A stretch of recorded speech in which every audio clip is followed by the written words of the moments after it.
Good evening, everyone. Welcome. I believe Aleph Sneak Cat Phoenix. I kind of zoned out a chat for a little bit. Was having a good talk with my brother about what I've been up to today, which is, organizing Animal Crossing apps and putting information in them and that sort of thing, because I'm that person when it comes to Animal Crossing. I have 3 apps on my phone for keeping track of what items I have, what items I don't have, what I need for my encyclopedias, although at this point I have completed all 3 encyclopedias. Anyway.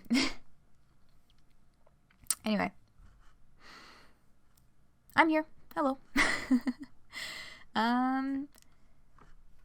Welcome back to Dream Daddy Streams. We are going to be playing Dream Daddy today, I promise.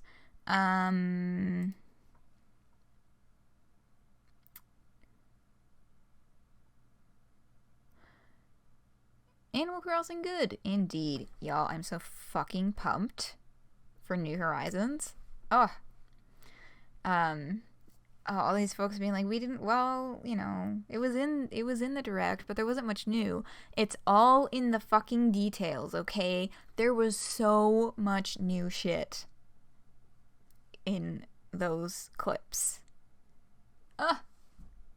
You never got it. That Animal Crossing is like basically the only game where I am like that, Like, I'm not like that with, like, Stardew Valley, for example, but Animal Crossing, New Leaf, my town in New Leaf is my baby. Pain meds, please. Oh, rip. Right, you mentioned a headache earlier. I hope that eases up. You did that in Stardew Valley, so you don't actually play it even though you like it, because it makes you anxious because time is the thing. Yeah, Stardew Valley is...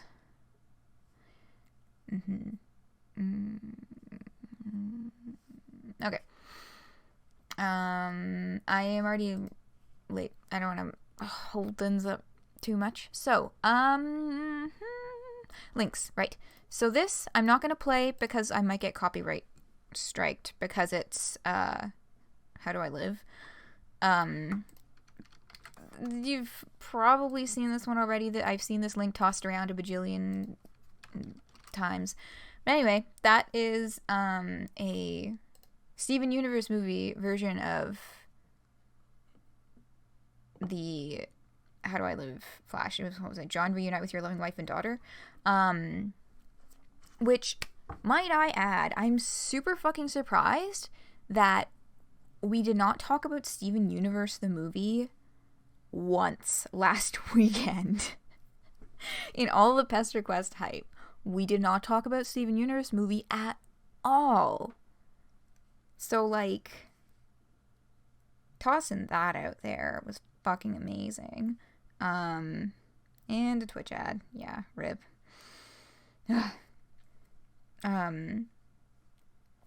But, like,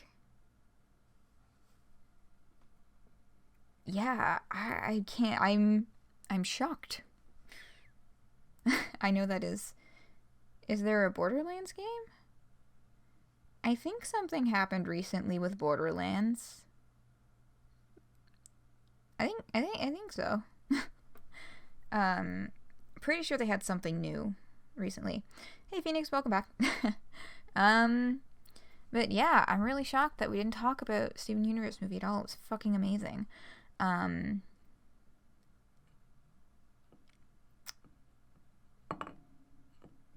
Yeah, I don't even know where to start. It was just really great. But yeah, so that's spoilers if you haven't seen that.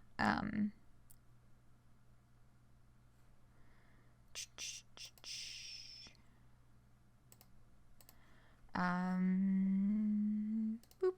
Okay, oh yeah, I just thought this was funny. Oops, I did not mean to cut that. Oh well.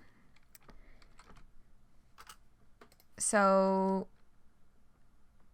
the mayor, I guess, has an official, like, Twitter now? Maybe? Oh, network error, please check. Yeah, I am also getting error messages, which is not fun. Let's see. There we go. Oh, stream health looks like garbage. That's what's up. Anyway. Yeah, so if anybody wants to drop a follow over there. Yes, Steven Universe movie was like phenomenal. Anyone wants to drop a follow on that way. Yeah, let's see how many people you can kill with the power of love. Is me when I start throwing cans at people. Optimistic Duelist said may or no. He responded with this, which is a beautiful image that I appreciate the existence of very much.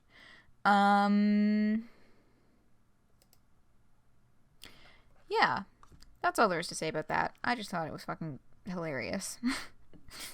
Not sure how you feel about the ending.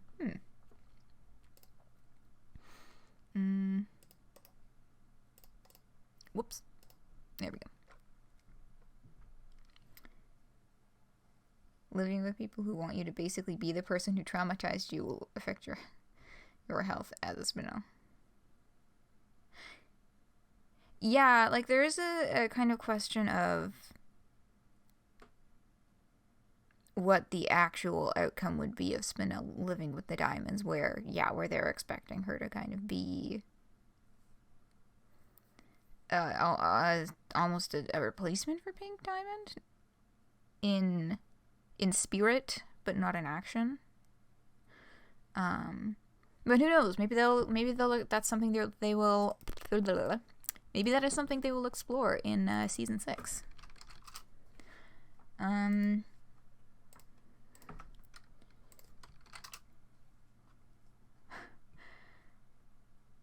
So here is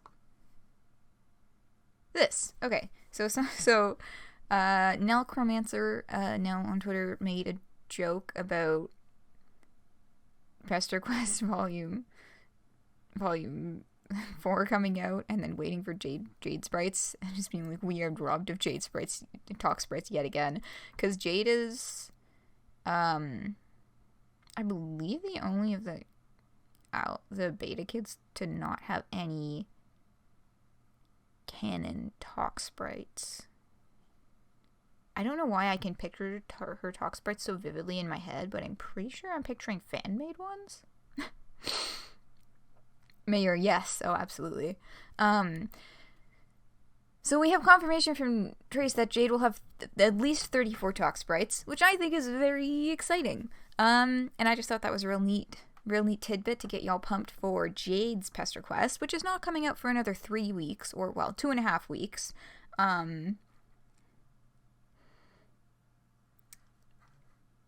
Yeah, also, Earth, yeah. That was kind of a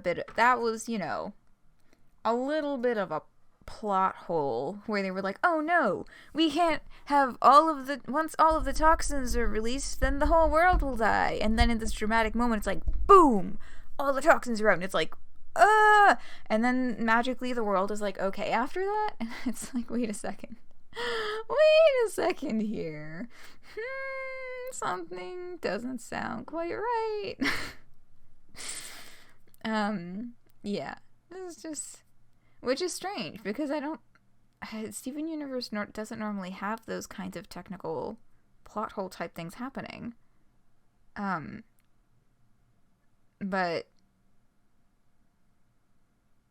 that definitely is a little bit of an issue. Also, where did she get the thing? Also, how did her gem flip upside down if she wasn't... I mean, I guess we don't know whether or not she was,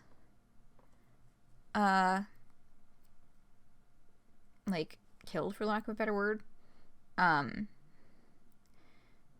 between the garden and Earth. And, there's a couple of minor things. But, I think it was still a very beautiful movie. And the soundtrack was fucking amazing. Oh my god. The harmonies the harmonies in those songs, their voice talent is just, they really know how to pick out. They were spectacular. Went under the ocean and gargled it. God. Not a scientist, but the amount it would take to accomplish that is probably not feasible for one human to produce an equal amount of fluid. That is true. Time to find Earth, too. Yeah. Fucking... God, Derek and Rose sitting off at the end of the epilogues.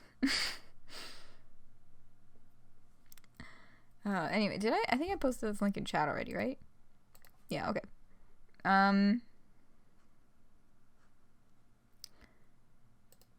So, oh yeah, so this was the debacle of the week.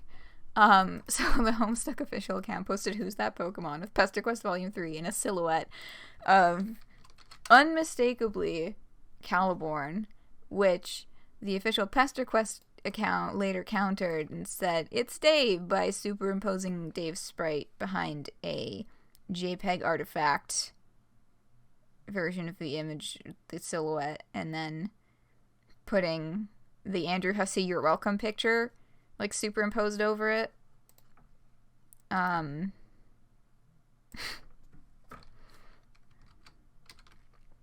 So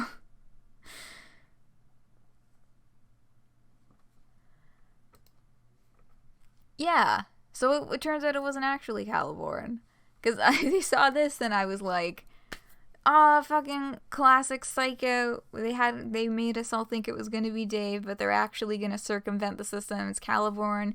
Woo! And then it turns out it was a Psycho ×2 combo bob, and it was actually Dave all along.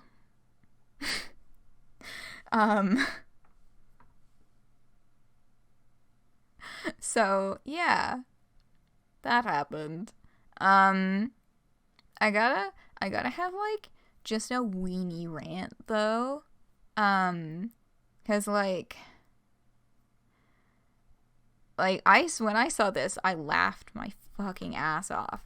There were some folks who were, like, a little disappointed that it wasn't actually gonna be Caliborn, and I think that's reasonable. But there were also some people... I saw some folks who... There's, like, a small faction who decided that if you're disappointed, you're a fucking idiot loser and you need to shut the fuck up. And they just made some of the most condescending fucking remarks at anybody who dared to be a little disappointed that their fave wasn't actually going to be in the next volume or whatever. Or... you know, if they were looking forward to it and were a little disappointed that it wasn't actually going to be Caliborn, then obviously you must just be a fucking idiot if you're even the slightest bit upset because, you know, this is just a thing that Homestuck does. You should be used to it right now. And I'm just like, look, y'all.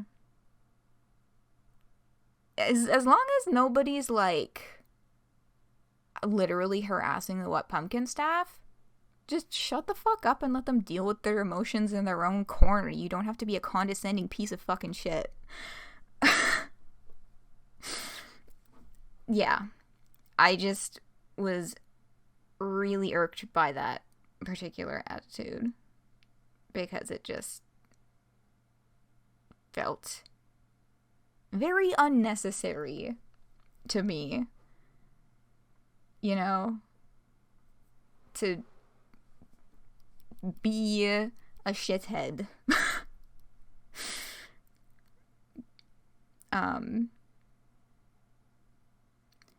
Fandom is wild. There was just, like, some real condescending sentiment going around, and I'm just like, why?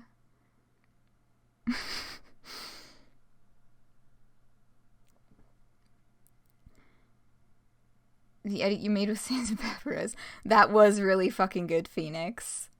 That was a really great edit. Actually, I should link that. Where is that? I gotta find that link in the Discord server. Where'd it go? It's somewhere up in there. Here it is. I'll link that. in chat as well.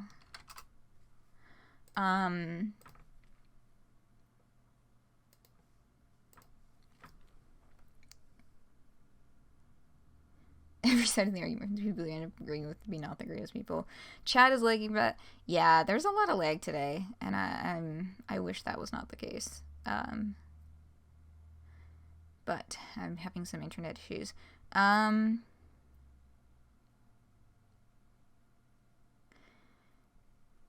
Yeah, it's kind of like it. Yeah, I'm finding that there's like,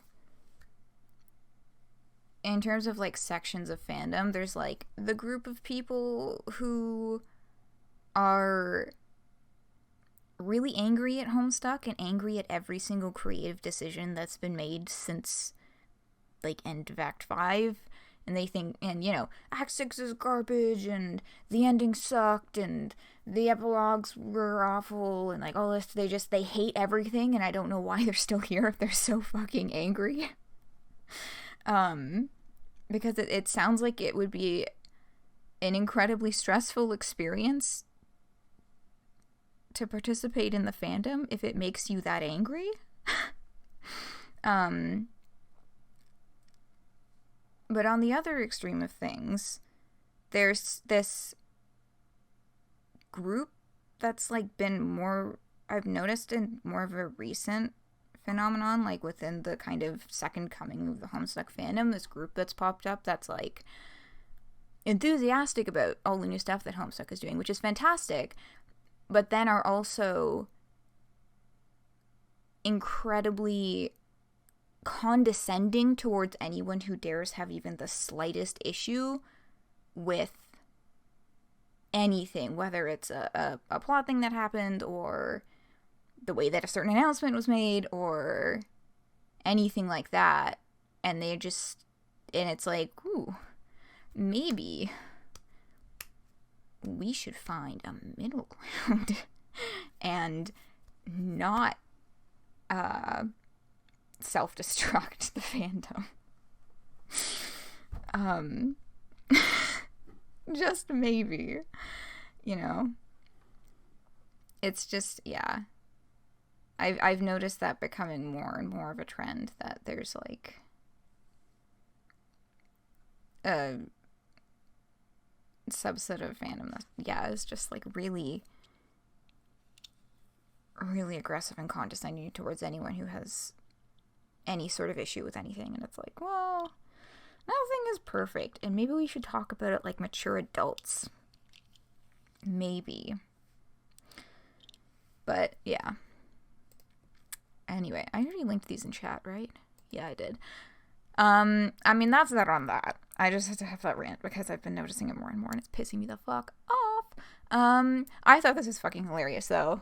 My heart does go out a little bit to the Caliborn fans, because I know that the people who love the Shrubs, like not just Caliborn but Calliope too, had already resigned themselves to the fact that they were just not getting any content in Pesterquest because the number was 20, and that's, you know, the beta trolls, the beta kids, the alpha kids, and they were like, Caliborn, maybe, yeah, see, maybe, yeah, and then it was this, and they're like, oh, so yes, this is a classic Homestuck joke, but also my heart goes out a little bit to the people who are really looking forward to that. There's still a little piece of my heart that's hoping they might get like a cameo or something in like Mom Lalonde style in some way or another, where it's not really their route, but they end up butting it anyway, like maybe in the Alpha Kids roots, which I'm assuming there's going to be the Alpha Kids in there. Maybe in the Alpha Kids we get like Dirk has a conversation with Caliborn, and like Roxy has a conversation with Calliope or something during their roots. I think if they were to make a cameo in that sort of way, I think that would be the most likely. But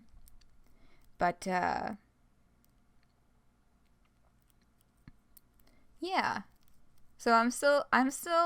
This got me thinking, because I had kind of completely blown off the thought of them potentially having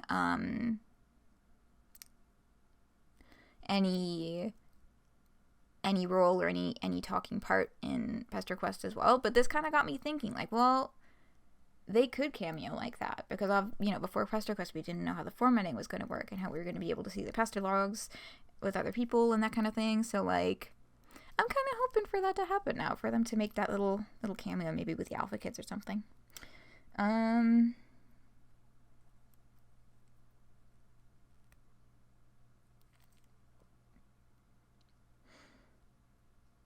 Full on minute behind. Maybe I should just like stop and then restart, because this is like super behind.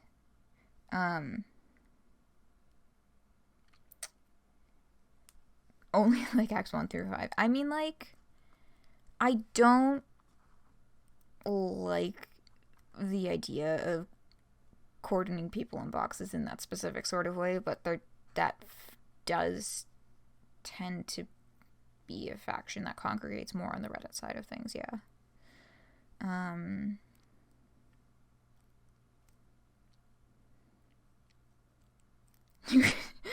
One person.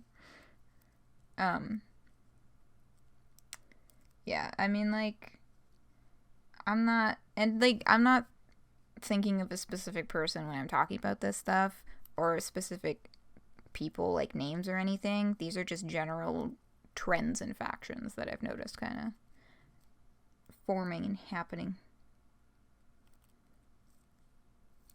We're just so alright, Dirk. Oh jeez.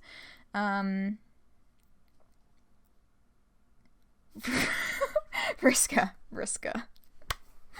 Restart sounds good. Yeah, that message came in a full fucking minute after I said that. So I'm going to stop stream, let it sit for like 30 seconds, and then pop it back up. And hopefully that will fix this problem, because the lag is real bad today. Back in a minute. Heyo! Alright. I'm gonna take that as confirmation that I'm back online. Hey, you sneak cat. It's like 11:30 and we haven't played any Dream Daddy, so I'm gonna try and pick up the speed through these. I got a little distracted with my ranting about the state of the fandom. Let's see, so we looked at that. Oh yeah, so we got another GIF preview, similar to how we got one for John from Fellow Traveler. So, meet Dave in Volume 3 of Homestuck Pesterquest. So he says, oh, this is the second line. Let me wait for the GIF to come back around.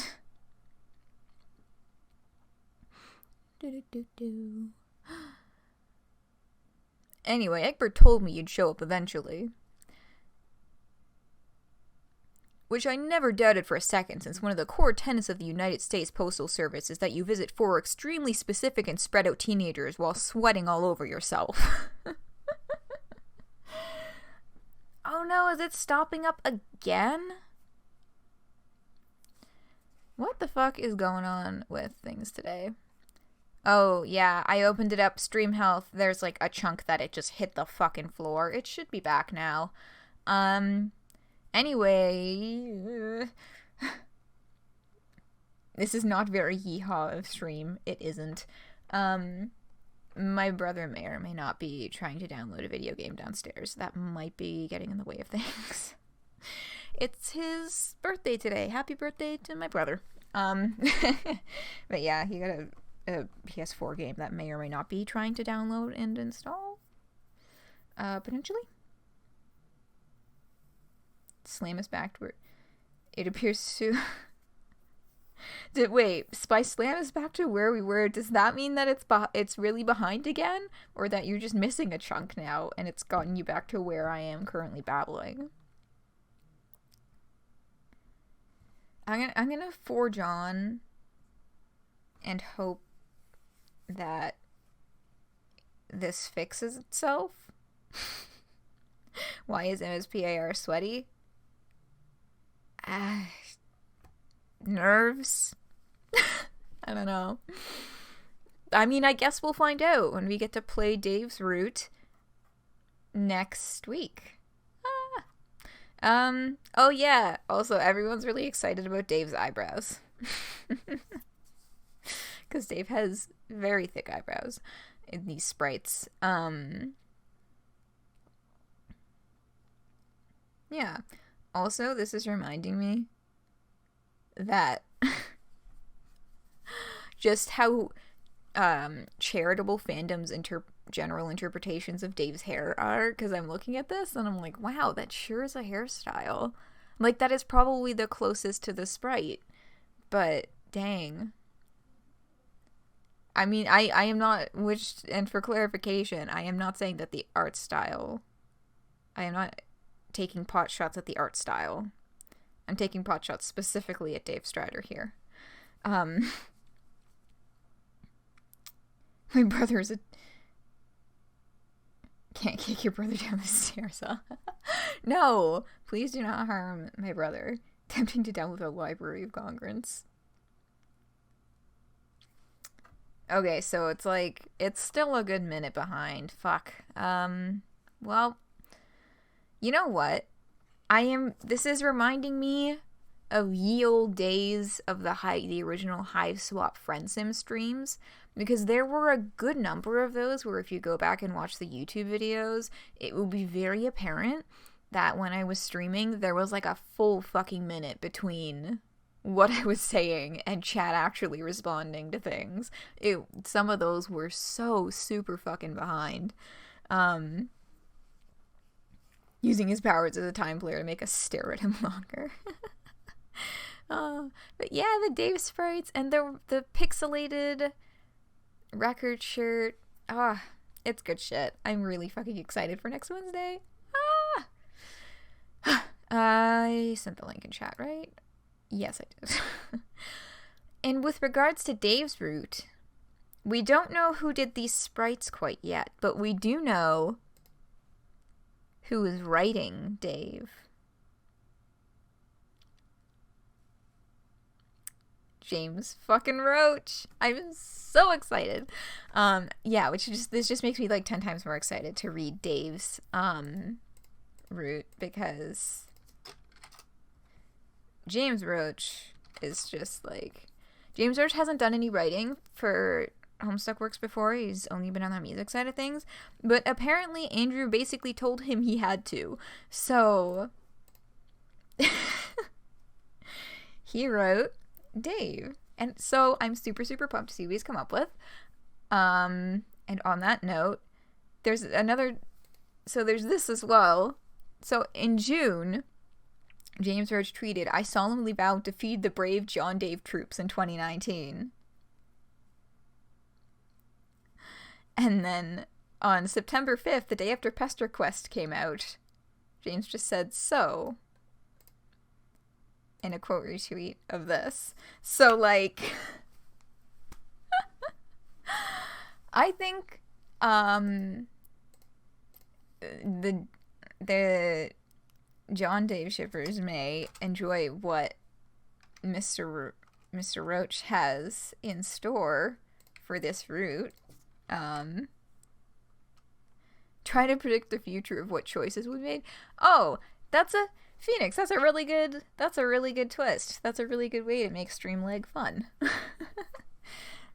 I mean, hey, some people do this on purpose. There's actually an option in OBS and I think in Twitch as well, or it might just be like an OBS option, but like specifically to set it to delay. I don't have that turned on. Maybe, yeah. So there's probably going to be another conversation with John, and it's probably going to be cute as hell. So get the fuck pumped. Now you want to read ship fics. I never shipped John Dave. I was never on board with it ever. In recent years, it's been growing on me a little bit. Like, I can kind of see it now. So, you know, I'm a little excited.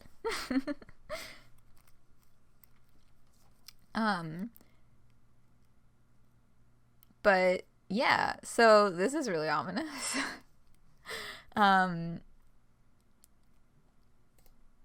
So that's what's up with that. I sent both of those in chat, right? And in my document? Yes. I keep forgetting if I actually sent them. I'm like, I'm pretty sure I did, but I have to double check. So let us transition to the game that we were supposed to be playing this whole fucking time. And get Dream Daddy open. Oh my god, it's 11:40.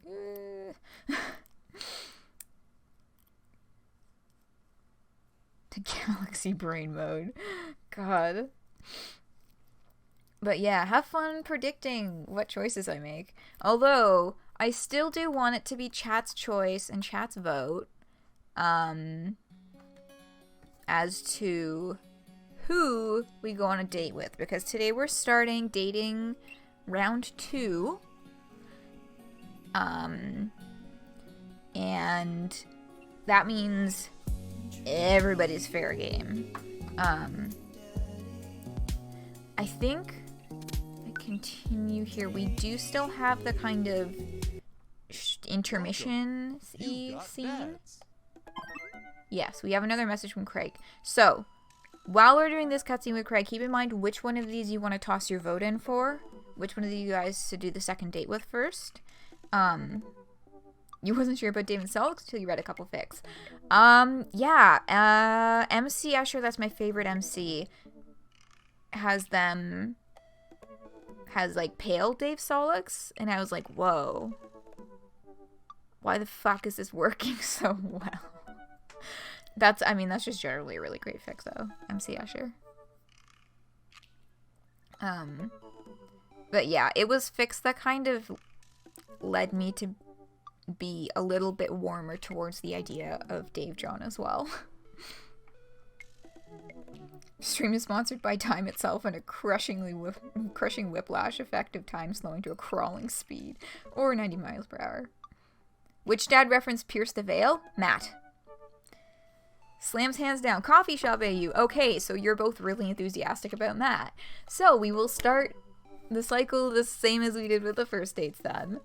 We will go and go on the second date with Matt. It is decided. Matt still seems to be the crowd favorite. Oh, that's unfortunate. I'm so sorry, Craig. Sorry, I should probably read the message out loud first. But yeah, let's get through this little community side scene or whatever, and then we'll do Matt.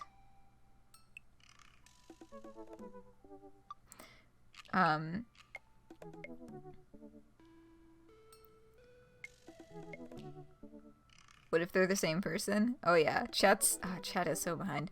Yeah, they are literally the same person. You are both voting for the same person, which is great. That's good, because that means I don't have to grab my D&D dice. I guess I really don't feel like reaching up on that shelf right now. Okay. Hey dude, I've got the runs. I'm so sorry, Craig. That sounds unfortunate. Oh, I've got just the thing. I'll head to the store and grab you a really chunky milkshake, cherry licorice, and a book of word jumbles that I find helpful in strenuous times such as these. What? So, I'm sure Craig meant something about, like, he was going for a run.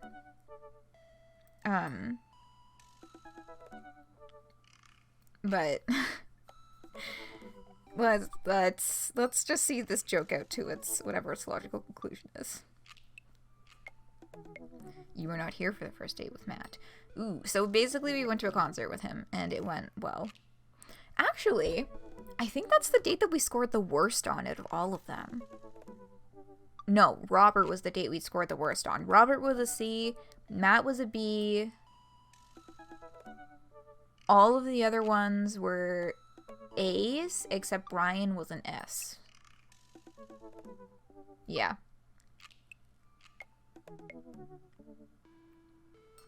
Meds aren't. Oof. Ouch. Damien is your favorite. Matt, pierce your armor with a specific reference. Yeah, that got to my heart too. I really like Pierce the Veil. Okay. Wait, what? Wouldn't that make it worse? It's not. Oh, it's not for the diarrhea. Milkshakes are just comforting. Wait, why are we talking about this? By I've got the runs, I meant that I feel like running. Who the fuck? See, I knew that was gonna be where this was going, but who the fuck words it like that? Wanna come to the gym? Come with me to the gym? Why do I feel less excited about that than getting you home remedies for diarrhea? Jesus Christ. Come on, man. It'll be fun. You know what? Sure. When are we doing this? There's 30 more minutes left in this meat hell marathon. What fucking meme is this reminding me of? I'm outside right now. Oh no, it's not reminding me of a meme. It's reminding me of a fic that I just finished reading. It was a Dave cat. There were many scenes where they'd be like, are we doing this thing? Yes, no, cool. Well, I'm already here. I'm outside right now, warming up. Okay. But at least let me see if Betty gets away from the wolves in time to get her sopressata wrapped cheesecake out of the oven. Go running. Okay. So we're gonna go on a quick run with Craig first. And then, go on the second date. Oh no. Is this a mini game? Oh god. Oh god, okay.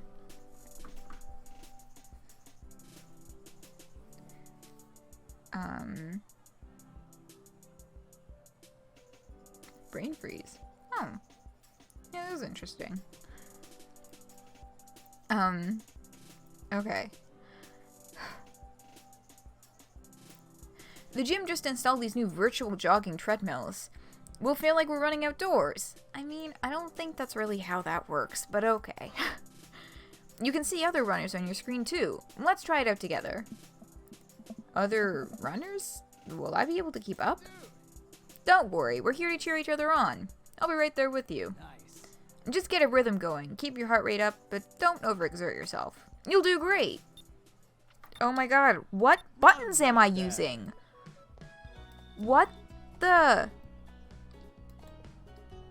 I don't know. What are the controls? Okay. When I press the button down, do I... Oh! I just need to button mash. I was pressing and holding and nothing was happening and I was like, what the fuck? I just need to button mash. This looks like a Wii Sports Resort. Can y'all hear me right now? Mashing my fucking mouse button? Y'all, I have arthritis. This is not the minigame for me. Am I supposed to be, like, winning this? Oh, eggplant, I'm doing really well. Black Mirror? Oh, I haven't seen Black Mirror. No, I saw the San Junipero episode because, you know, the gays. So a couple of friends kind of like forced me to watch it.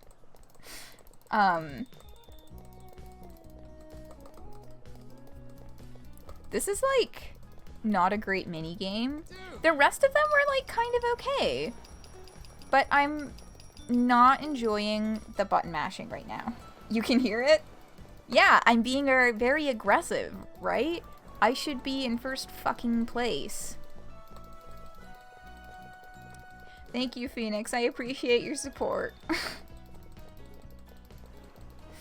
Oh my god. When is this gonna end? If I knew this is all this was gonna be, I probably would have just skipped this one. Oh, look at that waterfall back there. That's literally just a bunch of droplet emojis. Eggplants. Okay, I'm back in the good. Nope, never mind. Oh, you have carpal tunnel. Oh, yeah. Yeah, my arthritis is like... It's because of my lupus, it's in basically every joint of my body, but like... There are certain ones that are a lot more irritated, in particular my hands, because, you know, they're hands. You use them for a lot of stuff. Oh, yay, eggplant again. Oh, never mind. Every time I say it, it goes away. White Christmas and the other was 50 Million Merits. They're both very depressing. Oh, I watched with my family the first episode of season 1 of Black Mirror, which was a fucking horrendous idea because, spoiler alert, that's the one where he, like, fucks the pig. The guy fucks the pig, and it's, like, on screen and stuff, and it's, like, you never see his penis, but it's still wildly uncomfortable. It's horrible. And I know that's the, like, supposed to be the point, but I thought I was just watching gonna see some, like, cyberpunk techie type shit, not, like, a grown man fucking a pig. You know what I mean? That's not what I signed up for. Anyway, this is done now. We got S++, so that's good. Way to go. Thanks, Craig. Welcome. Okay. You've got Dad. Let's talk to Matt.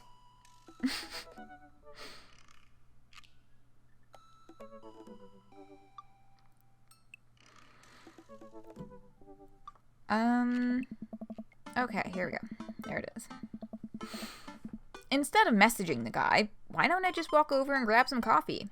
I'm feeling really sluggish today anyway. The guy fucks the Black Mirror is like... It's like... exploring...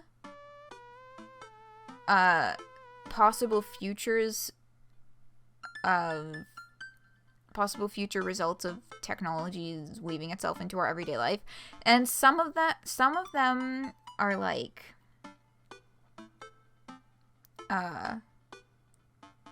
like, I know there's one where they talk about a society where there's, like, facial recognition everywhere, and there's, like,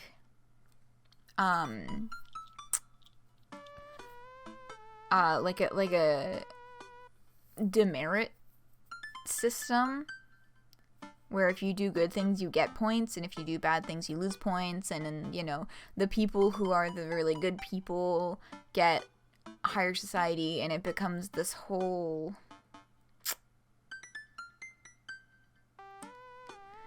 I'm not describing it very well because this is something that I read about and I haven't actually seen.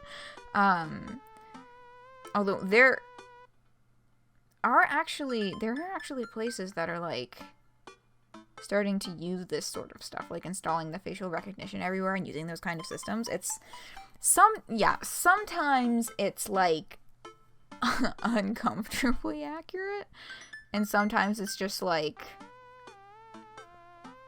bad. But yeah, one ends with I have no mouth and I must scream type torture with perception of time, and the other has big themes of losing your personality to corporatized evil. Anthology dystopia sci-fi horror show. Some of them are good, some of them are less good. Yeah. Facial recognition and the merits are 2 different episodes.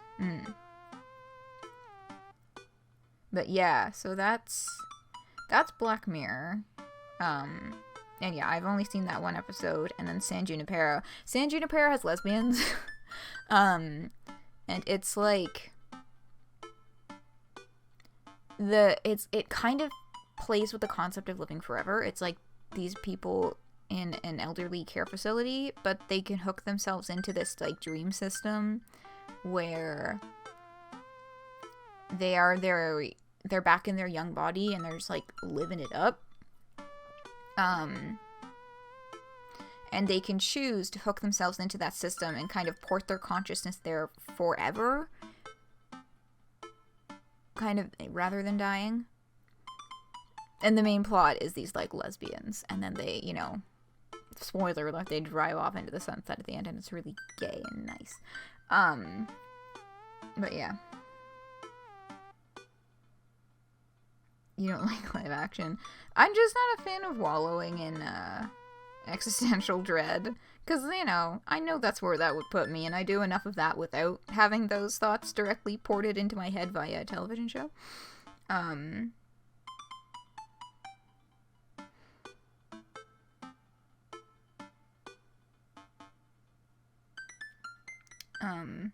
You know, Yes, I am aware that there's, those are the kind of safe gaps that are... You saw the Dora movie? Wait, is that out? I didn't even know that was out yet. Like, the live-action one?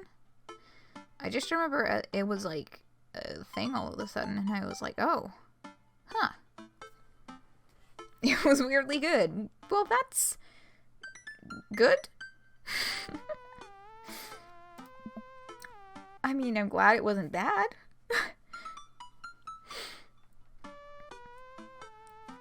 Okay, we're going to see Matt in the coffee shop. Amanda sticks her head out of her room. Father, want to go to the coffee spoon? Oh, so you get called cool once, and now you're the cool dad who hangs out at coffee shops and listens to neo-jazz and stuff? Amanda, are you gonna bring your laptop and your leather-bound journal so you can work on your poetry anthology? Look, honey, do you want me to buy you coffee or not? Let me grab my laptop and my leather-bound journal.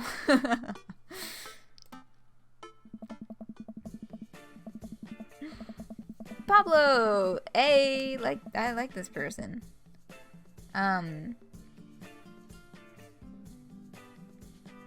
Other end of existential dread is a deep desire to cause as much chaos as possible. Fucking valid. Some scenes would cause small kids nightmares. Ugh. Yeah. But, like, kiddish but not. I get those vibes. It's kind of like Adventure Time. Honestly, it's the first thing that comes to mind, because I remember, like, confession. So, when I worked at a kids' art studio, there were times where I had to do PA days, but if it was, like, raining outside, I couldn't take them to the park, so I would put on episodes of Adventure Time. And our PA day programs were for, like, 4 to 10-year-olds, right? And it was just, like, putting on Adventure Time instead of putting on, like, a movie or something, since we couldn't go to the park. I still, like, I feel guilty about it, because I feel like I should have just done another craft with them, or let them, you know, do whatever or not, but I just put on Adventure Time. I mean, I enjoyed it.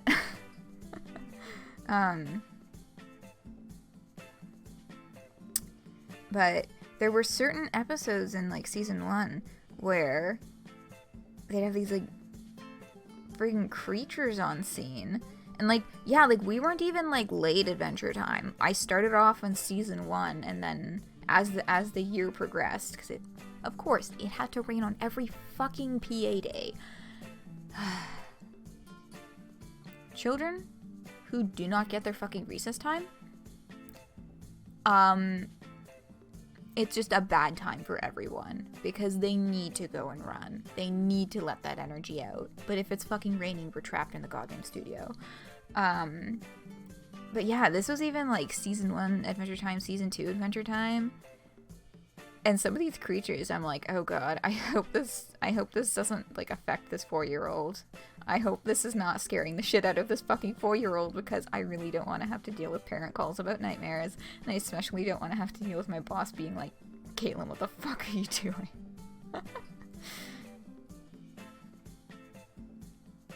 Simon and Betty and the Lick. Yeah, it was like, early season 1, or in season 1, or maybe early season 2, it was like the episodes with Marceline and her dad. Her, like, the animation for her dad is like, gets a little close to body horror, and I'm just like, oh dear, these are children who are, you know, if you're the parent, then generally you can make those kind of decisions about, like, I'm okay with my 4-year-old seeing this, but if you're not the parent, and they're trusting you to take care of their child and not give their child fucking nightmares, then, I know, 4-year-olds are like, 4-year-olds are a fucking trip.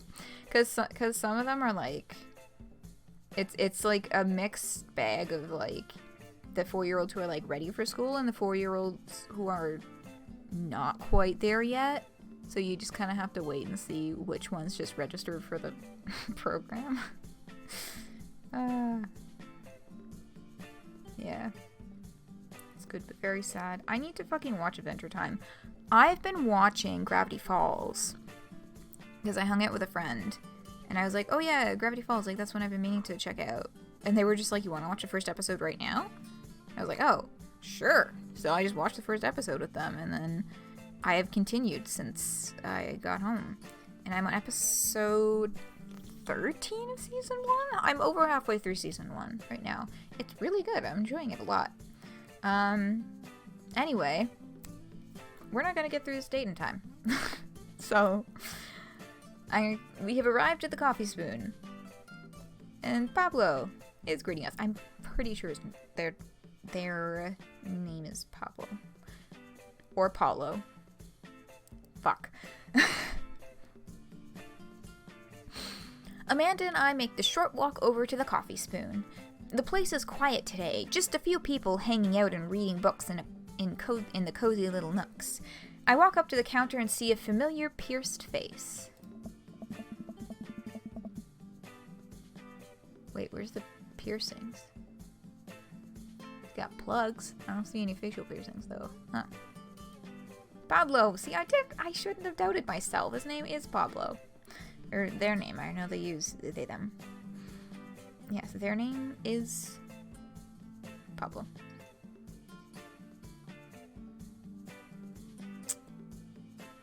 Hey! You were the dude I yelled at a bunch the other night. Indeed. You were part of Cypher Quest back in the day.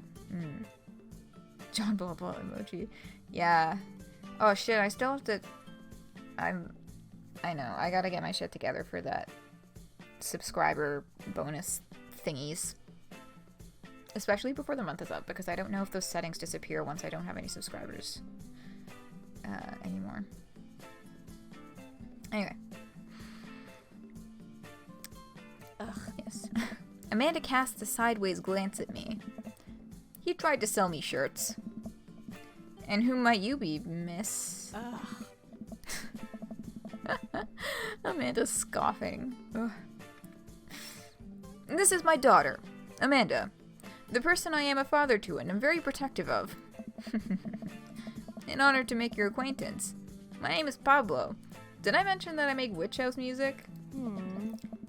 I wouldn't call witch house music, but okay. A piercing blow to my ego, though not one that will dissuade my need to impress you. Oh god. My innate dad senses tingle. I am overwhelmed with a fatherly protective energy. I must do something to protect my child. Oh god.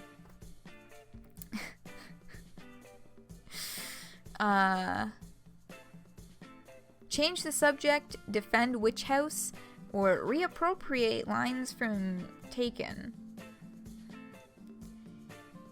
Taken. Is that a movie? Was that the one where the guy's daughter is kidnapped and he goes on this like journey across the fucking country to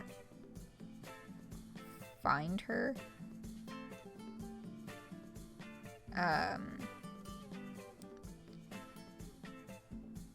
After a month you can see. Oh, you know what? It's all good. It's all up to you and your situation. I just want to get these options sorted out.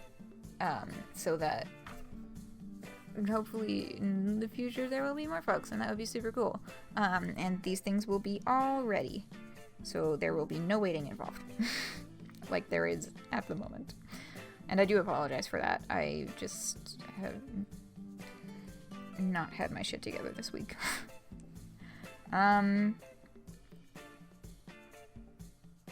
Defend Witch House? Okay, we have a vote for Defend Witch House. Yay, we're caught up enough for people to contribute. Or maybe you were just guessing. I've just been babbling for a while. I'm gonna flip my USB stick. Because I feel like taking Pablo's side is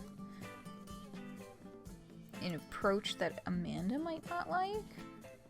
but I don't know. I'm feeling like ditching the whole conversation and just changing the subject. I'll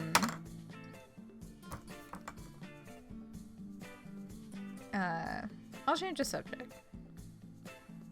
I think.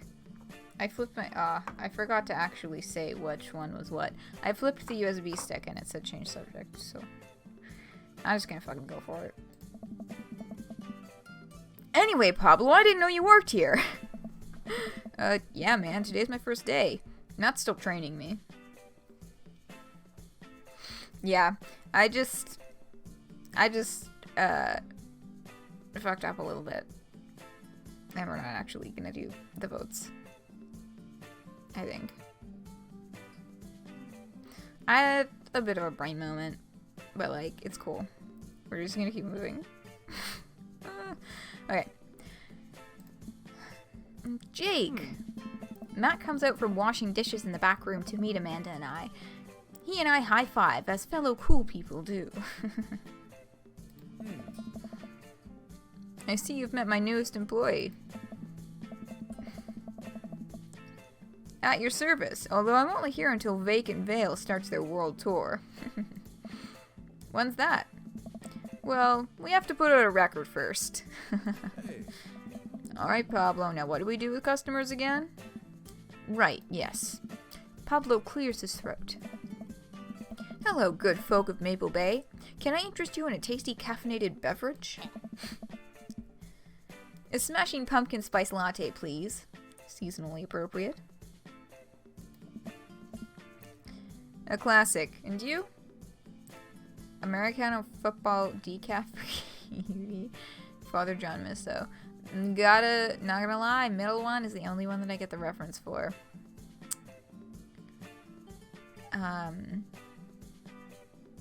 So.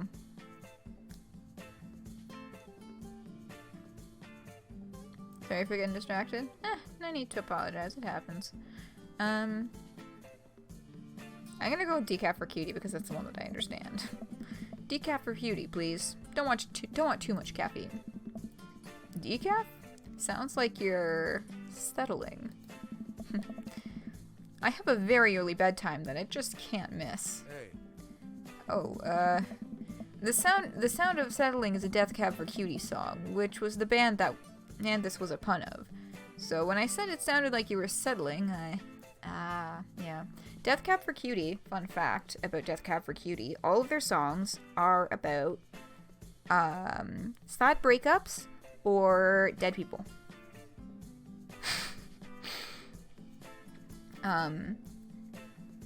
This is a fact that I learned when I was a wee little baby in high school. My at the time partner, we'd been dating for a few months, and we were super cheese, okay? And I was making them a mix CD, and they really liked Death Cab for Cutie. So I went through Death Cab for Cutie's entire discography, looking at their lyrics to try and find, like, oh, there should be one in here. If a big discography, there should be at least one that I can use. That would be really cute and sweet. No. Not a single one. They are all about really sad breakups or singing to dead people. That's all of them. I mean, at least that's, I don't know about their more recent stuff. At least that's what their discography looked like circa, what's it called? Fuck. 2013.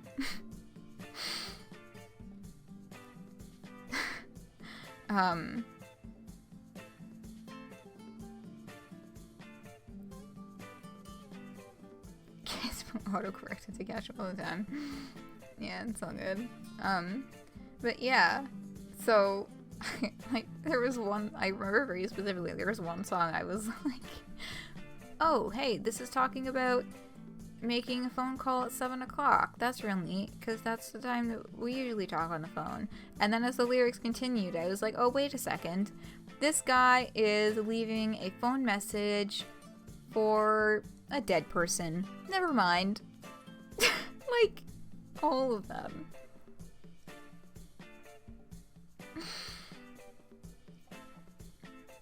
Hey. I'm gonna stop talking for now. Oh, Matt. Don't feel bad. Coming right up. Pablo gets to work making our drinks while Matt observes him. Which is Chase Atlantic. I feel like that bit is like kind of familiar.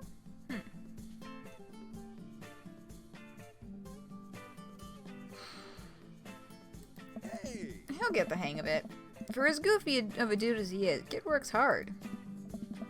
Hey man, that concert was a lot of fun. We should hang out again. Hey. Hell yes. Ooh, love the enthusiasm. Hey. I'm actually gonna be done training Pablo in a couple hours and was gonna go record shopping. Wanna come along? Absolutely. Oh. Pablo brings us our drinks and Amanda buries herself in her laptop. I spend my time sipping my drink and cracking jokes with Matt. Last time we hung out, he told me that he had trouble hanging out with other people, but for some reason, he and I can talk and joke like old buds. It's weird. I feel really comfortable around him. Cute. Once Matt feels comfortable leaving Pablo on his own, I say goodbye to Amanda and we start walking to the record store. Oh. Have you ever been here before? No. I mean, we have a record player sitting in the living room, but all I have are 2 copies of Frampton Comes Alive. Hey. Oh, this should be fun then. We're gonna find you some good stuff. The walls of the store are packed with posters, artwork, stickers, and records. A few people mill around, flipping through milk crates of albums. Some indie band is playing through the speakers. It's a nice vibe. So, why do people still buy records? Isn't it kinda outdated at this point? Hey.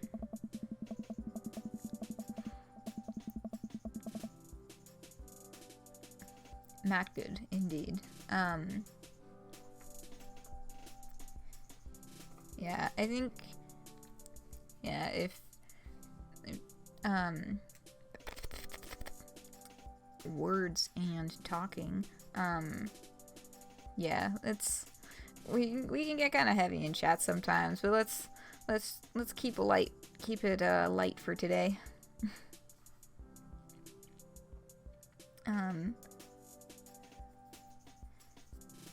Yeah, that's a good idea, Sneak Cat. Or if you're in any Discord servers that have like a venting channel.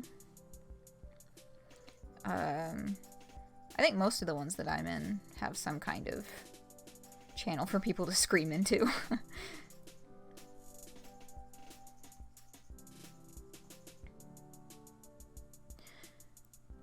There's a lot of people who will try to tell you that vinyl sounds warmer, or that more true to the artist's intent, but really, I just think it's nice to collect records. Yeah. Hey. It's cool that in this day and age, we have just about every song created available instantaneously on our phones, but there's something about holding an album and getting to see the artwork in your hands that I'll always love. I feel that too, although I don't collect records because they're fucking expensive. I collect CDs. You know, there's just something about holding a CD in your hands and having the physical object and being like, this is mine. It is physically mine. I do not need an internet connection to access it. I will not lose it completely if if I accidentally delete a file.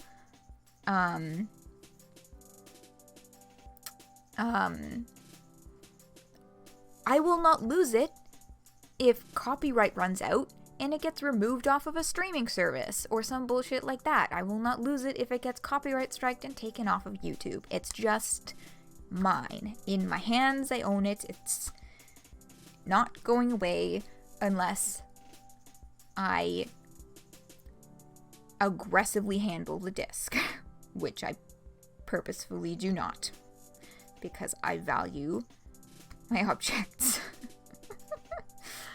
But yeah, I have fun facts. Lots of fun facts today. I have the full discographies of Green Day, My Chemical Romance, Rise Against, I think Pierce the Veil, unless they've released something new recently, and except for, there's a couple that I have their full discographies except for their most recent stuff, like Blink-182. They kind of lost me. Not a fan of their newer things. Their last CD that they put out. I know I'm missing one from Marina and the Diamonds. I know I'm missing one from Panic, because they kind of lost me with the more recent stuff too. I don't know if I'm missing one for Icon for Hire. I think I am.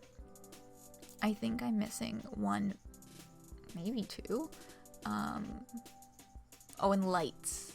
I think I'm missing the most recent. But yeah, that's fun facts.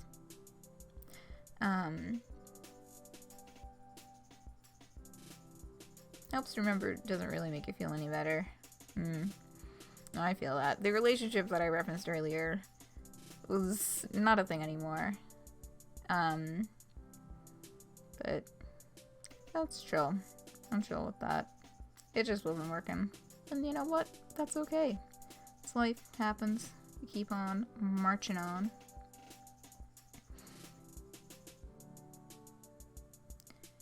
Best way to store sound is in wax cylinders?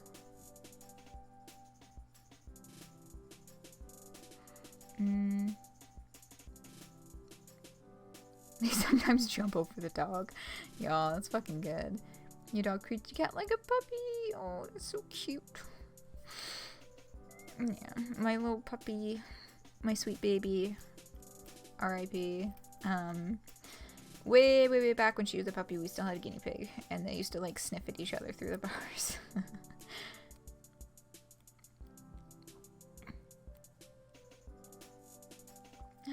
Oh, what is a kitty?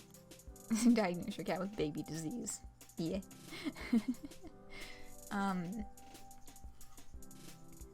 But yeah. Anyway, that was a long rant to say I kind of agree with Matt. That's just like, you know, holding it is nice. Although not records. Records are just like, there was that lull where records were like 10 cents in a discount, or like 25 cents at like a garage sale or whatever in the discount bin. But now all of a sudden they've started producing them new again, and the prices are like a lot. You can get a CD for like $5-10 from well, used to be HMV, RIP HMV. Now Sunrise Records is the CD store. HMV had better prices, but I don't know, maybe that's why they went out of business. But yeah. Where was I going with that? I should keep reading. We really gotta get that fucking "you're talking too much" emoji installed. I gotta Google that shit after this. Oh. That's why I try to get as many of the records that I love in physical form as possible. Remember when we were kids and would have to wait around by the radio with a cassette tape so that we could record our favorite songs? Hey. It made each listen really special, and mixtapes were even cooler because of how much work they took.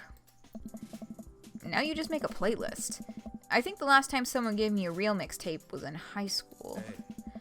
I look around the multi-level record store and spot some genres. Future wave, jungle, anarcho-punk, nunsploitation? What? I have no idea where to even start. Man, this is a little overwhelming. Oh. Here, let me help you find something you might like. If you were a milkshake, what flavor would you be? This has no bearing on a person's musical taste. Absolutely no bearing.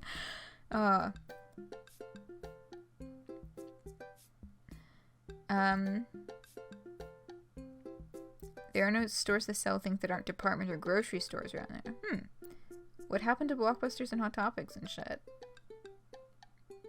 Yeah, I guess it just kind of, I guess it just kind of depends on the area. There's like, because the nearest, the only Sunrise Records near me is in a shopping mall. And the same with like stores like Hot Topic or any other kind of EB Games. Although there is another like smaller Canadian video game chain that has a location around here too.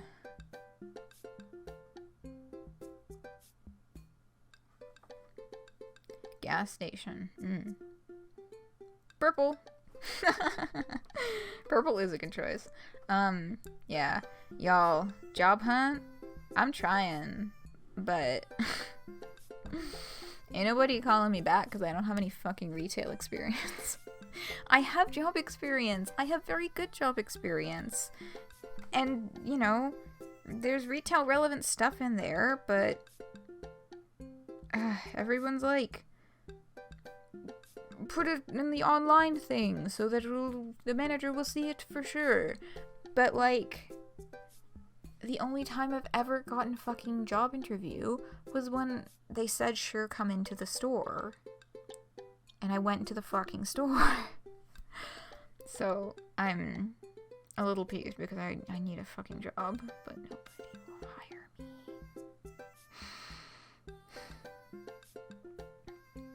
Like, closed stores. Separate but very clearly connected and outside. Oh yeah, like a little plaza, yeah. Okay, one vote for purple and one vote for vanilla. I'm gonna say fuck it and get my D&D dice out and just, I don't know if those were guesses or votes, but like I'm taking them as votes because fuck it. Odd numbers, vanilla, even numbers, purple. Oh shit, fuck, where'd my dice go? Let me try that again. 1. That was a 1? Yeah, that's a 1, that's not a 7. Odd numbers, vanilla. Oh. I like that one too. If you could buy one type of candle scent for the rest of your life, what would it be? Ooh, Daffodil, Mountain Spring, Camouflage Summer Breeze, Spring Creek Fireball, or Power Violence Cherry Blossom.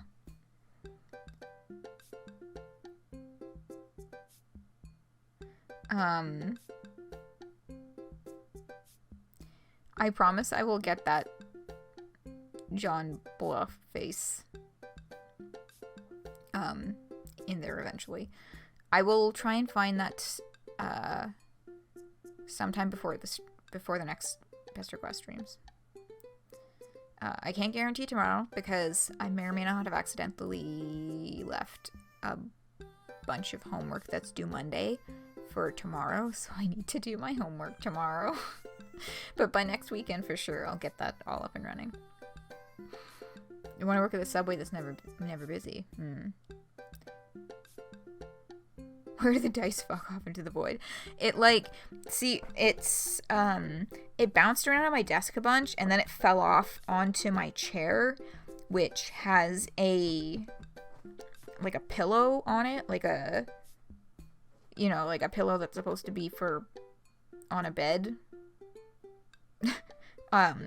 Because this chair, the actual seat of this chair has been beaten to a fucking pulp, and the cushion is non-existent.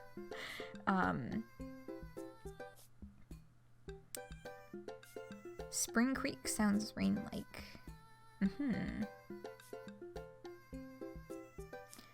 Spring Creek Fireball, though. Spring Creek Fireball makes it sound a little bit closer to like Rose Lalonde's house during the meteor shower kind of rain. Actually, yeah, now that Spring Creek Fireball is making me very vividly picture a young Rose Lalonde venturing out to the mausoleum behind her house. Need a reason to get out of bed consistently. I super feel that. That's a big part of it for me too, because like I only have class 3 days a week, And on all of the other days, I'm just kind of like in my house. And I need something to stabilize my schedule because I'm very bad at like keeping a proper sleep schedule and like all that sort of stuff when I'm just moping in my house. It's like, yes, I do need to save money for grad school, but I also need to function and have something that will get my butt moving. You love the rain, so anything related you go feral for. Fucking valid. Fuck it. Spring Creek Fireball. Let's just go with Spring Creek Fireball. Hey. What's your favorite ambient sound? Oh, well, I know what your choice is, Sneak Cat. Okay, rain, bowling alley, Star Trek bridge ambience, and howls of the bone chorus. What is the bone chorus?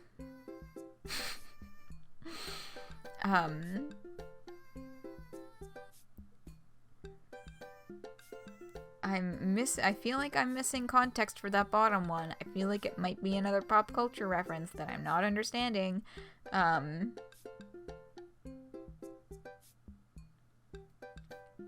Let's go with rain. What's your dream vacation spot? My backyard, inside an active volcano. I'm not feeling that one. Living off the fat of the land in Ibiza, or starting a new life in the Baltics.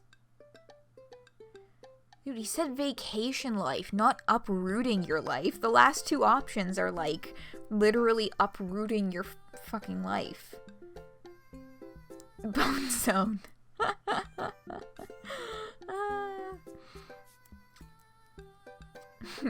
Welcome to the Bone Zone. Slowly fade in the image of sands and papyrus.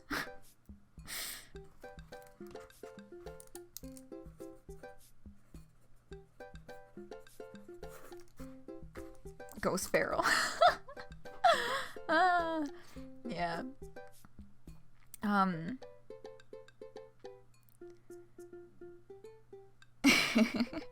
But yeah, I don't, okay, I guess my backyard, although honestly, because like none of these other options are appealing to me personally. You know, my idea of a nice vacation is like,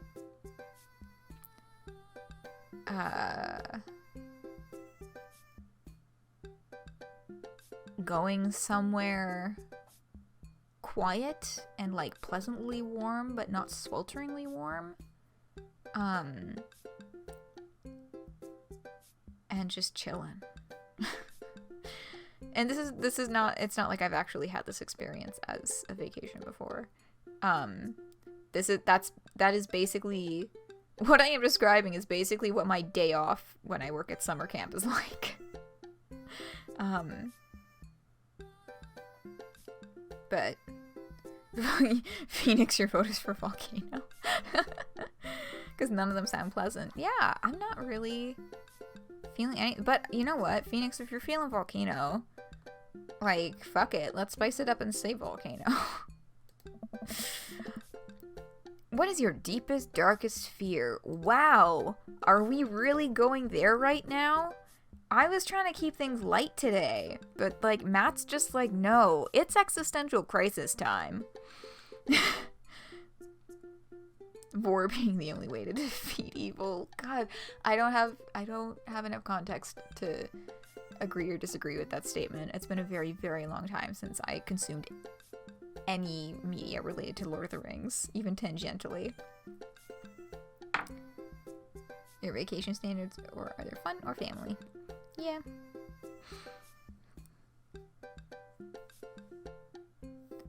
Nothing. You have been nowhere ever.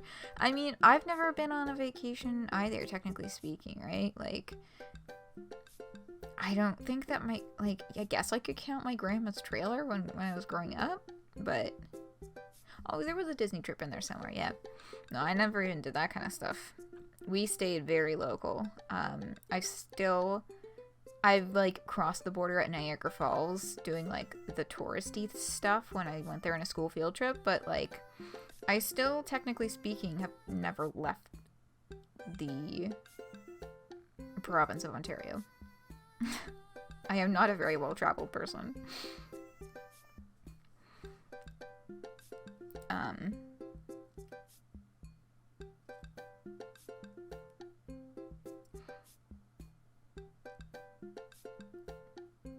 You feel them all to varying degrees.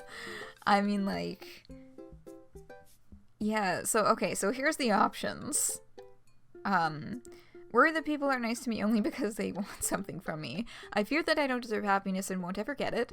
What if nobody exists but me and I fabricated this universe? And saying you too when the waiter tells you to enjoy your food.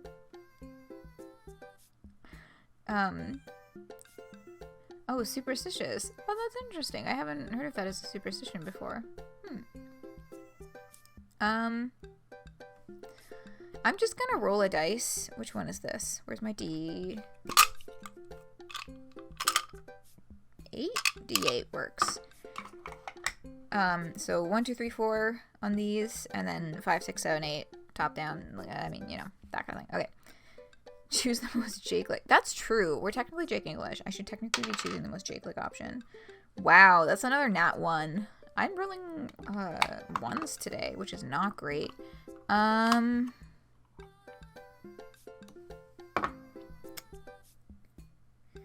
Yeah. I mean, that's what the dice said. But what is the most Jake English thing here?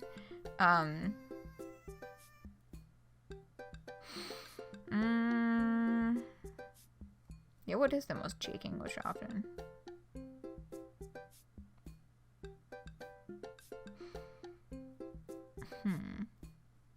You think it's this?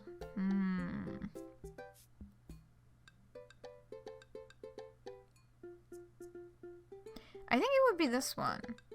That's, I mean, I'm thinking very epilogue adjacent here. But I think this is the most Jake English one. Matt thinks for a moment. Huh? Oh, I know just the thing. Oh. Matt runs to the other end of the store and returns holding a record behind his back. He shows it to me. This is Trouble Will Find Me by The National. This is probably a real band. You know, fuck it. I'm gonna look them up, and then I'm gonna give a music review at the beginning of the next stream.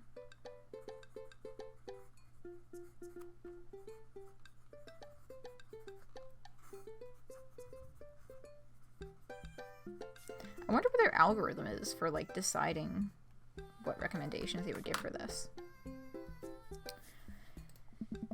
The National have honed their sad guy sound on album after album, and by this point they're old pros about feeling blue.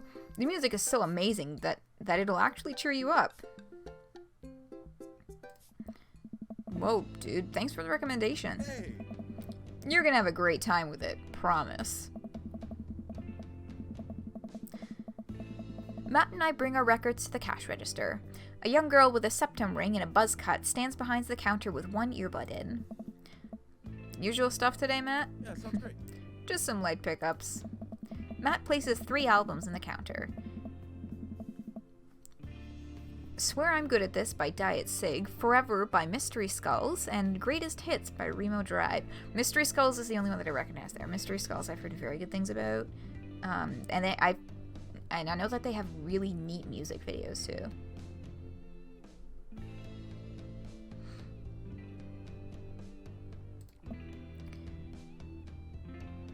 Tight. The cashier rings Matt up and hands back his albums in a bag. She stares at me suspiciously. Who's the nerd? Hey! That nerd is my buddy Jake. Jake, this beacon of human charm is Molly. I got kicked out of art school for destroying my paintings at the end of every critique. Nice. Why would they kick you out for that, though? Like, what hoity-toity institution would kick you out for that?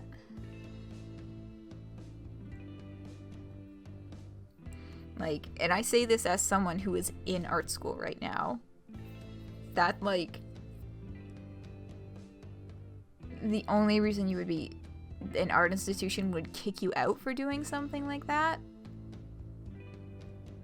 is if there's some snotty, fucking, like, prestigious, pretentious institution.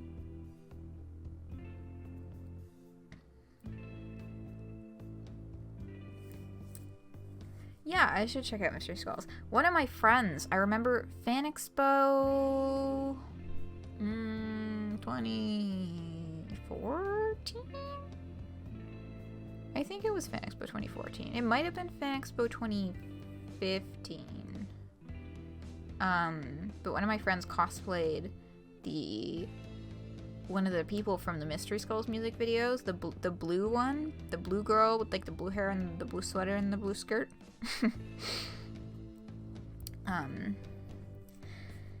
But yeah, this is bullshit. You don't get kicked out of art school for that. Or, you know, that specific institution's gotta stick up their ass.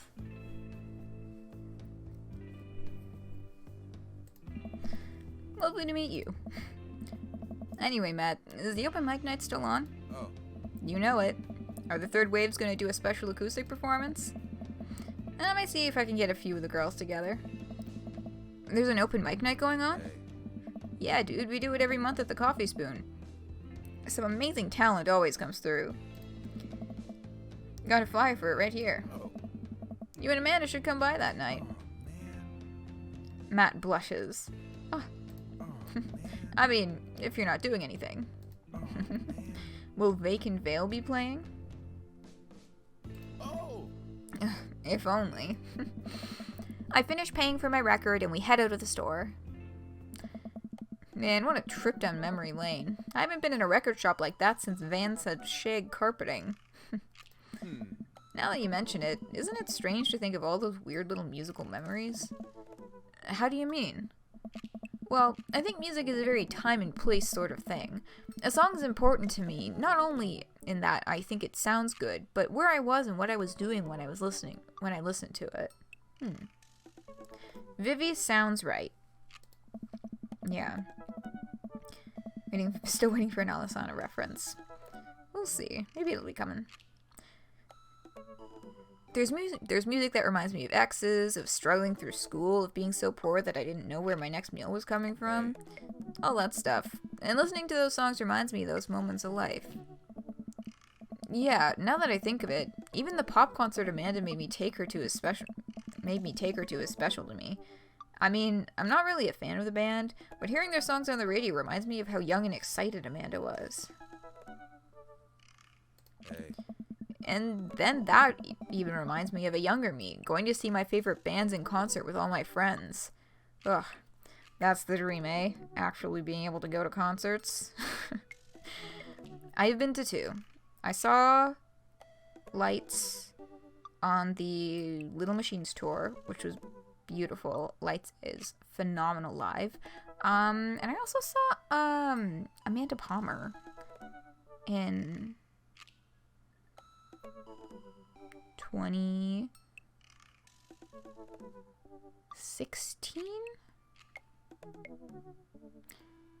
I'm pretty sure it was 2016.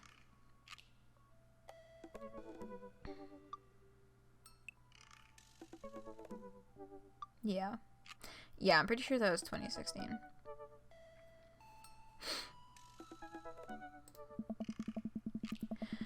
We would always go to my friend Cynthia Chapman's house beforehand and smoke pot in her basement like we were so slick. Her parents definitely knew what we were doing. Wait, when was the last time you smoked pot? Matt stops and thinks for a moment. It's been decades. Dude, me too. Where do you even get pot now? Is that even what kids call it these days? I don't know. Oh. But I bet I could find out. You want to get high and listen to our new records? Oh, jeez. All right. On the subject of whether or not anybody calls it pot anymore, not really. Sometimes maybe, but mostly you just call it weed. In my experience, anyway. I don't have any actual real life experience with any kind of drugs. Other than, you know, the occasional time you'll be walking around downtown and just get smacked in the fucking face. And with the smell of weed and be like, God, that is strong. That's some strong shit. I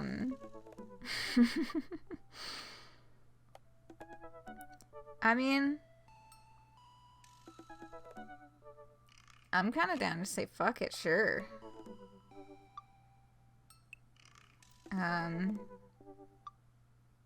Sure. Yeah, why not? Matt pulls out his phone and starts texting. Hey. After a few minutes, he looks up and smiles at me. Ah, Molly's got a hookup. Says to meet in an alley near the coffee shop. Hey, Cool. We're gonna buy some weed now. Oh shit, my phone's dying. 1 second. Gotta plug that in.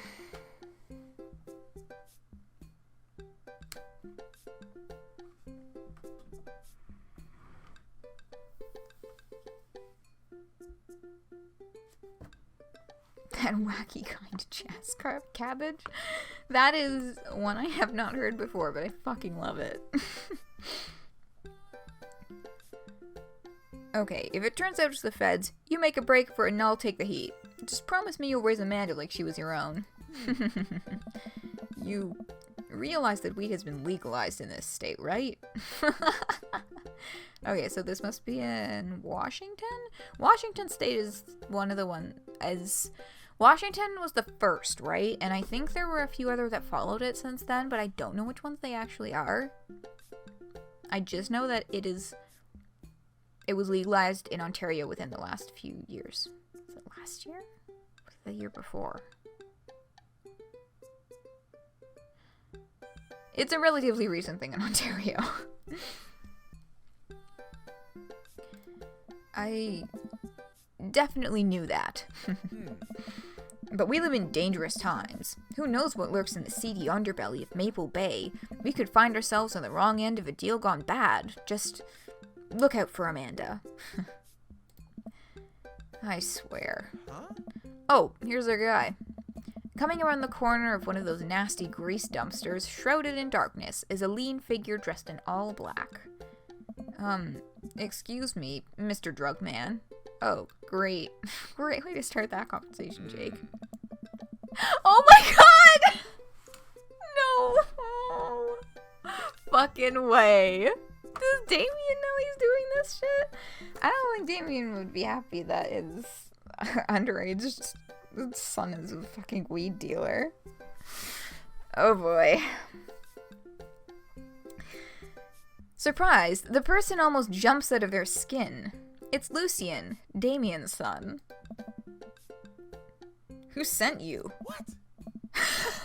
That voice clip from Matt, though. I feel that. Shit. We're cool, man. We're cool. Says who?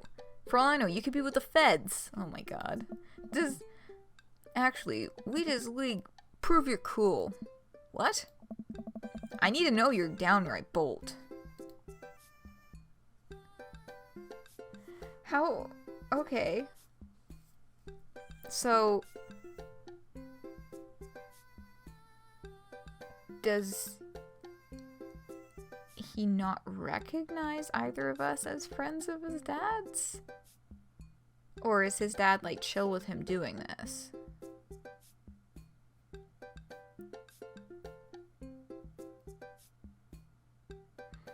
Because I thought the first thing out of his mouth was gonna be, if you tell my dad, I'd swear I'll fucking kill you.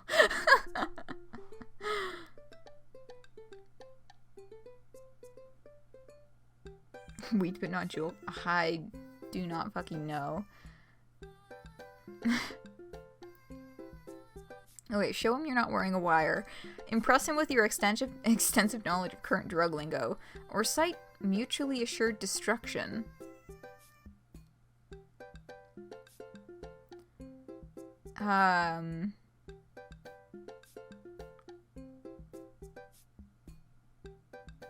Muscle spasm in your foot. Ooh.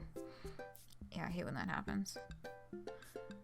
I'm kind of caught between the first one and the last one. Because, I mean, okay, I'm imagining that sight mutually assured destruction means, hey, we'll both get in trouble here. So I'm protecting myself by protecting you too. But also show him you're not wearing a wire.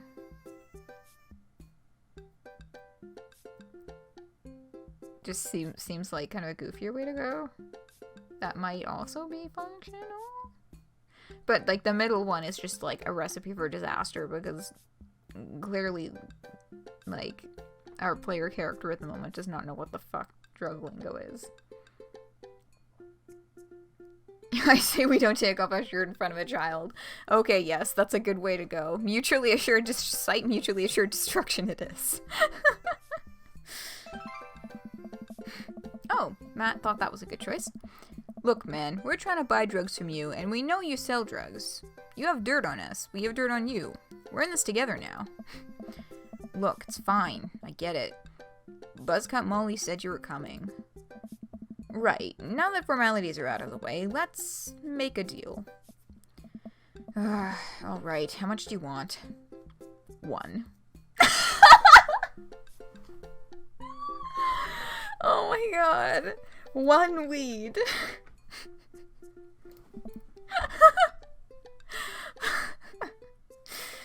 Oh, 1 what? Hey. Yeah. Hey. He means weed, Lucian. God. Oh my god. Yeah, but how much? Come on, these are 2 people who... Okay, well, maybe they smoked weed before, but they were never the people who bought it. Benefit of the doubt. But otherwise, it's like, if you bought weed before, why would you not know how to talk to a dealer? Because they're botching this. This is not going well. How did neither of them know what unit of... God. Hey. 1? Oh my god. Look. Here. Take this and give me $10. Just don't tell my dad. Let's all forget this ever happened. There it is. Just don't tell my dad. Okay, so Damien is not aware that this is happening. Oh my goodness. How? God.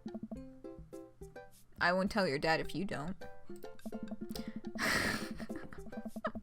Lucian hands me a baggie of something and disappears down the alleyway. I open it up and take a deep whiff. Smells like genuine drugs. Yes, sirree. Oh. That went smoothly. No, it didn't. Yeah, we should get off public property before we smoke this. Hey. Great idea. Let's head back to my place, yeah? Matt and I walk to our cul-de-sac and stop at a gas station on the way to buy rolling papers and soda. I feel like I'm 16 again. Carmen Seed is having a... That's his kid's name. I was just thinking, is this kid gonna be home? Because doesn't he have, like, one of the younger kids? But, Carmen Seed is having a sleepover tonight, so that gives us all the time we need to do drugs. Awesome. Let's do some drugs. Nat pulls one of the records out of his bag and puts it on for us. I plop down on a comfy leather couch and look around his place. There are a bunch of band posters, and his record collection takes up an entire wall. Whoa, what a collection. Hey. Been collecting my whole life. It was nice to finally get them all in one place after being on the road for so much of my life. Had to ask my parents to hold on to them for me. Matt sits down next to me and we lay the way this is worded. We lay the marijuana drugs out on the coffee table. Do you want to do the honors? Please, it's your house. Hey. If you say so. Matt pulls out some rolling papers and sprinkles some of the beatnik tobacco? I haven't heard that one before.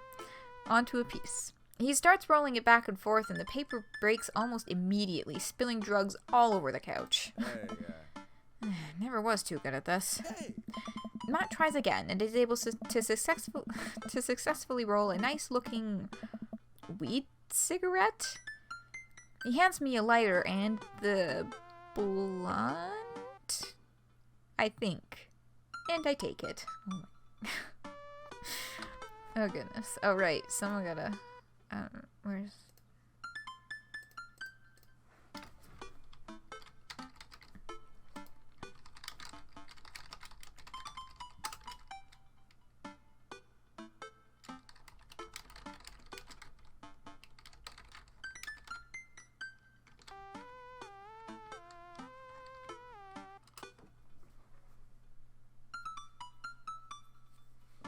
Okay. Okay, I think Sneak Cat should be back in a minute. Hi, Sneak Cat. Yeah, still bumbling through this weed terminology.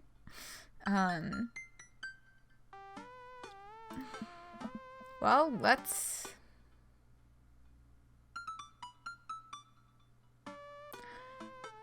What the fuck? Open up the nug, smoke some of that gateway drug, or rip that Gulf fairway.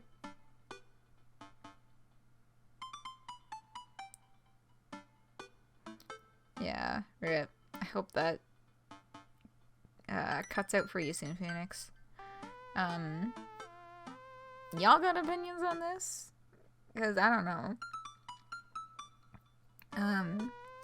I'm gonna say fuck it and maybe go with the middle option. You know what, fuck it, let's keep this moving. It's 10 minutes to end. We're going overtime today, again. That's just been the theme for the past little bit.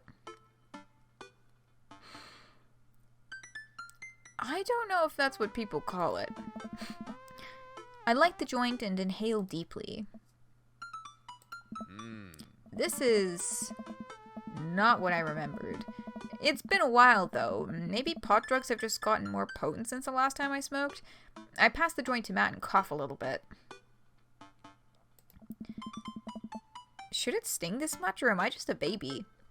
I don't know. I have never done a weed in my life. I cannot speak to any of this. Matt takes a hit and his eyes go wide. That's not weed. Oh god. Did we develop a taste for meth? No, it's... Matt takes another hit and winces. Yeah, this is oregano. Ha! They got fucking played. Well... Yeah, you guessed it right, Phoenix.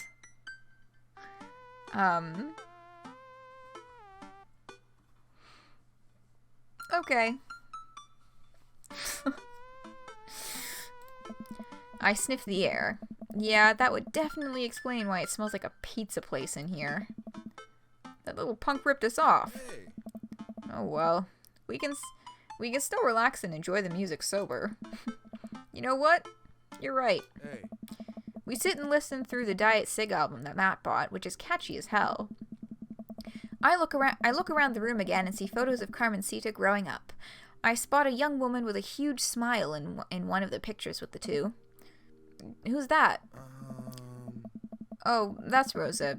She was Carmencita's mother. She died when Carmencita was young. I'm sorry to hear that. Amanda lost Alex at a young age, too. I can understand how hard that must have been.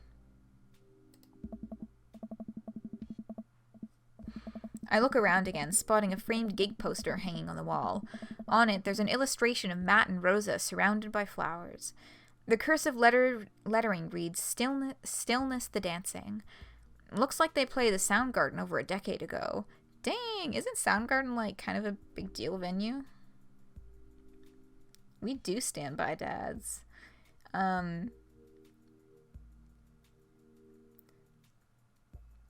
You made one correct prediction.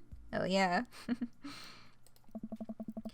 Were you two in a band together? Oh, man. Yeah, that was the reason I was touring so much when I was younger.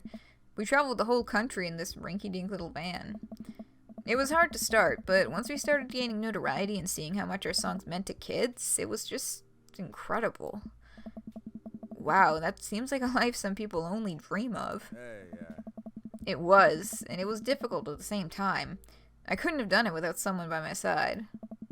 Rosa and I knew we couldn't do it forever. The long hours on the road, missing your family, sleeping in the van, all that stuff. oh, man. So, once she became pregnant with Carmencita, we put down our roots in our favorite town to play in. Right here. Since she was a kid, Rosa always had a dream to own a quiet little coffee shop. She died before it opened. Oh. I'm so sorry. Oh, man. Don't be. I'm not really sure what to say. I couldn't possibly count the number of times I told people the same thing after Alex died. Hey. Matt gets up to flip the record. Next to the turntable, I notice a dusty piano. Do you play?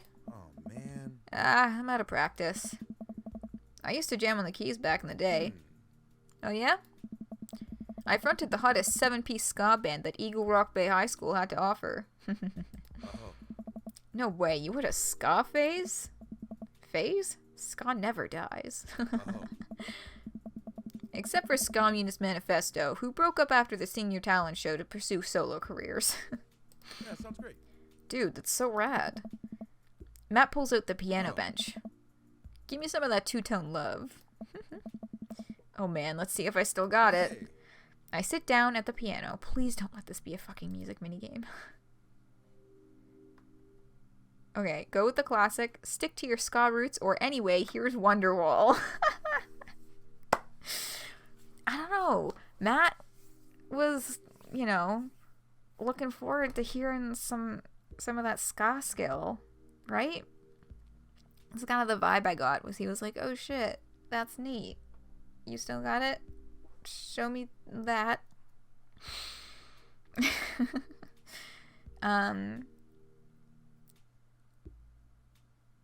How is stream lag? Is it still to the point where I should just be forging ahead, or?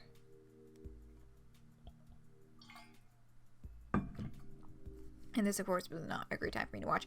Somebody yelled Wonderwall in chat. Phoenix yelled Wonderwall in chat, so I'm assuming that stream lag is not so bad. Ska now, yo. Okay. Okay, we gotta vote for Wonderwall and a vote for Ska. Okay, odd numbers, Ska, even numbers, Wonderwall. And that's... Holy shit, that's another one. The fuck is up with me today? Damn, I'm real glad I'm not rolling these while I'm, playing D&D, because I would just be eating fucking shit. Okay, stick to your ska roots. Hey, I think I'm doing it. I'm playing ska! Hey. Wait, that was just smoke on the water. Matt, I've forgotten how to play. The deep purple is always appreciated, nonetheless. Alright, buddy, can you top that? Oh, man. I shouldn't. Oh, come on. Oh, man. No, it's been a long time. You just had that whole conversation about how it's connected to his late wife. So, your dice sucks, bunch it. This is the only dice set that I own. I should probably get at least one more, but right now it's just these, which are the Chessex Vortex Pink and Gold set, if you know things about dice. I don't know, folks. This one's kind of intense. I'm feeling like we should drop it, but... Okay, you're feeling drop it too? Yeah, drop it. Alright, buddy. Sorry to put pressure on you. I mean, it's not a problem. It was good to watch you get back in touch with the music that flows through you. I learned to play that song when I was 15. Oh. Matt and I sit and listen to more records until it gets late, and I decide that I need... Ugh, what is the cadence of that sentence? Matt and I sit and listen to more records until it gets late, and I decide I need to get to bed. Matt walks me to the door. My door? Isn't it his house? Let's never tell anyone about the oregano, okay? Deal. Wait, can I tell my doctor? I don't know anything about the health effects of smoking oregano, and I think we'll be fine. Hey. Night, dude. I smile. Night. I walk inside and the house is dark, save for the sliver of light coming from beneath Amanda's door. I knock lightly on the door and enter Amanda's room. She's sitting at her desk with her camera, editing photos. Hey, Amanda. Amanda swivels around in her chair to face me and slumps down. What smells like a pizza parlor in here? What? Nothing. So, what's up? Dad, I'm hungry. Hey. Wait, no. Hi, hungry? No! I'm Dad! God fucking damn it. Amanda collapses onto the floor. I promised myself I'd never let it come to this. Sorry, kiddo. You set it up, I spike it down. You're a monster. Want some spaghetti? Yes, please. Amanda and I boil pasta and heat up a saucepan. Well, I boil pasta and heat up sauce while Amanda watches. Despite my best efforts, I'm not able to set it on fire. How was record collecting? It was great. Did you know that Matt used to play in a band? No way. Was he good? I don't know if the band was good, but he played some... He didn't play any piano. We didn't go that option.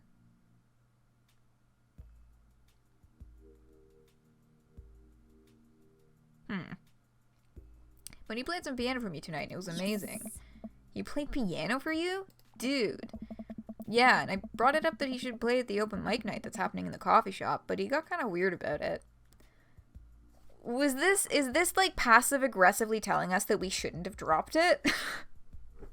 Because we didn't fucking go that way.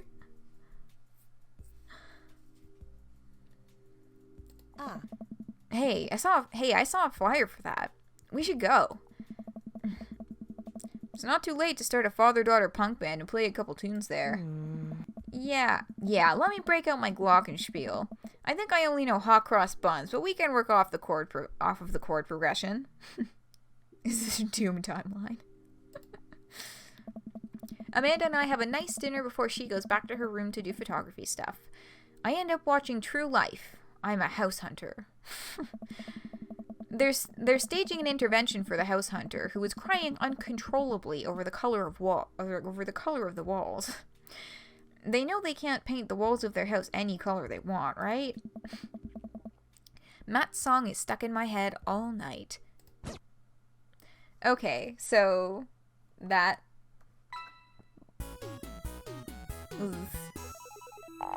it just felt very passive aggressive. Yeah, man, B that's again? something. We're not doing great with Matt. That's 2 B's in a row. Like, we've gotten like A's and shit on like almost every other dad. Okay. So, the bars on the side. Home cooking. Yeah, family fun. Cool. Grunge. Oregano. The oregano bar is very full. And nuggage.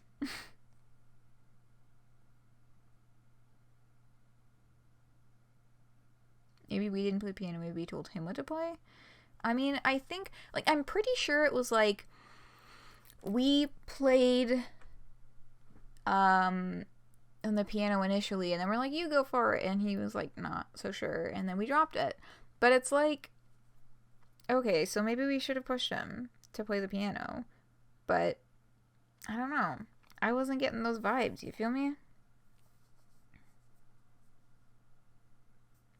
Talking about him playing with the open mic somehow? Yeah. I mean, like those are all possibilities, but I feel like if that's what this scene was supposed to come off as, then they should have made it more obvious if that was the case. Because, like, we shouldn't have to be stretching to these conclusions, right? But, I don't know. So, I mean, my guess is that the third date with Matt is at the open mic. That is my prediction for this.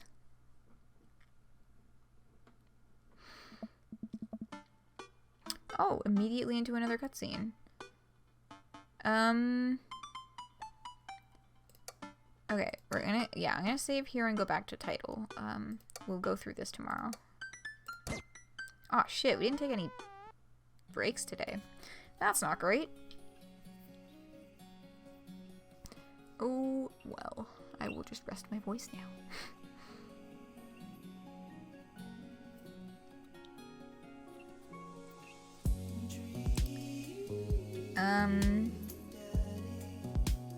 You want to do Damien next time? Alright, well, come on back tomorrow to toss your vote in. Tomorrow, yeah, because it's a Saturday, Sunday weekend, tomorrow will be, once again, Dream Daddy stream, and we'll do yet another date. You have some interest in Damien? I'm super down for doing Damien again. I think Damien is my favorite at the moment.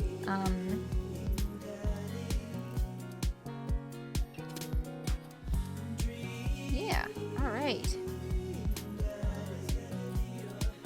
So, that is stream today. I'm surprised that we're only 5 minutes over time. I thought it was gonna be like 20 minutes again, but like we did pretty good for the amount of rambling that happened. Yeah.